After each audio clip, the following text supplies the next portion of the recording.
సోమవారం లోక్సభలో ప్రతిపక్ష నేత రాహుల్ గాంధీ చేసిన వ్యాఖ్యలు పెద్ద దుమారానికి దారితీశాయి. భారతదేశంలో హింస, ద్వేషం, భయం వ్యాప్తి చెందుతోందని ఆయన అన్నారు.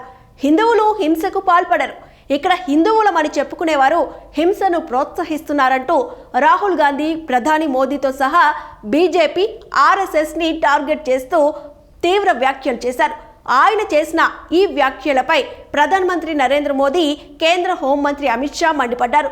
దీనిపై వెంటనే క్షమాపణలు చెప్పాలని డిమాండ్ చేసిన సంగతి తెలిసిందే. ఈ క్రమంలోనే తాజాగా ప్రతిపక్ష నేత రాహుల్ గాంధీ చేసిన వ్యాఖ్యలపై కేంద్ర ఆరోగ్య శాఖ మంత్రి జేపీ నడ్డా కూడా తీవ్ర అభ్యంతరం వ్యక్తం చేశారు.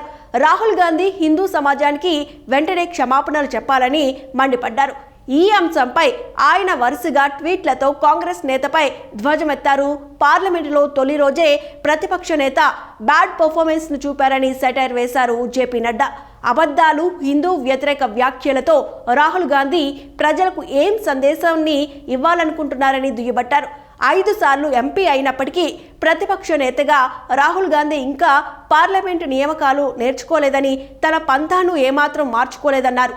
హిందువులను హింసావాదులుగా, విదేశీ దౌత్యవేత్తలకు హిందువులను ఉగ్రవాదులుగా అభివర్ణించిన రాహుల్ గాంధీ వెంటనే హిందువులందరికీ క్షమాపణలు చెప్పాలన్నారు. హిందువులను హింసావాదులుగా, విదేశీ దౌత్యవేత్తలకు హిందువులను ఉగ్రవాదులుగా అభివర్ణించిన రాహుల్ గాంధీ వెంటనే హిందువులందరికీ క్షమాపణలు చెప్పాలన్నారు జేపీ నడ్డా. గత 60 ఏళ్లలో ఎన్నడూ లేనంతగా ప్రతిపక్షాన్ని ప్రజలు వరుసగా 3 సార్లు తిరస్కరించారు. రానున్న రోజుల్లో కాంగ్రెస్ ఈ విషయంలో తనదైన రికార్డు సృష్టిస్తుందని జేపీ నడ్డా కౌంటర్ ఇచ్చారు.